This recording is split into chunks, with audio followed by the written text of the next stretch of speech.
Tiniyak ngayon ni Defense Secretary Voltaire Gazmin na nananatiling sapat ang relief goods na ipamamahagi ng pamahalaan sa mga biktima ng lindol sa Visayas. Bukod dito, hindi pa rin umano pinapatigil ng NDRRMC ang search and retrieval operations sa Bohol. Si Wayar Makailma sa detalye. 11 araw nang nakalipas nang maganap ang magnitude 7.2 na lindol sa Central Visayas. Pero hindi pa rin ipapatigil ng NDRRMC ang search and retrieval operation sa Bohol. Ayon kay Defense Secretary Voltaire Gazmin, kailangan ng mga rescuers pag-aralan ang bawat galaw nila upang hindi malagay sa alanganin ang kanilang mga buhay. Bukod dito ay patuloy pa rin ang pagsasagawa ng rehabilitation effort ng pamahalaan sa Central Visayas, partikular na ang probinsya ng Bohol na higit na napinsala ng lindol. Pinag-aaralan natin kung paano natin masasagip o mariretrieve yung bodies. Rehabilitation effort na tayo ngayon. Yung nagkaroon na ng mga assessment at nagkakaroon ng mga sa mga buildings, yung mga gumuhong simbahan, yung mga palengke, yung kalsada, yung tulay. At nag-assure si Secretary Babe Singson na ito ay nakaprograma at maayos ito sa lalong madaling panahon.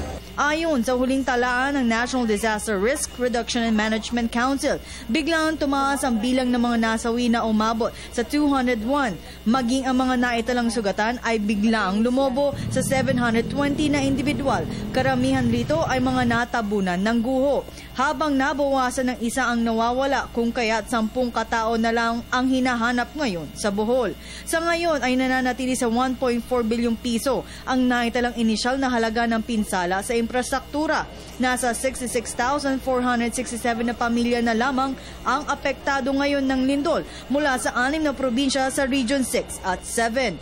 Patuloy naman ang pamamahagi ng relief goods ng pamahalaan sa probinsya ng Bohol. Samantala, kumpiyansa si Gazmin na posibleng matuldukan na ang hidwaan ng Philippine Red Cross at ni Maribojoc Mayor Leoncio Evasco dahil posibleng madaan ito sa magandang pag-uusap.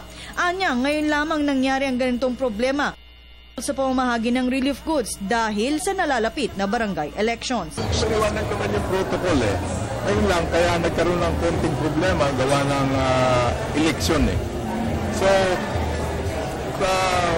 kailangan lang ng pag-uusap, coordination lang. Importante lang yung coordination. You can do your thing, but you coordinate to the local government executive. Sila ang nakakaalam ng lugar. Sila ang nakakakilala ng mga tao. So that we welcome yung mga donations. Para sa Telebisyon ng Bayan, Waywaya Makan.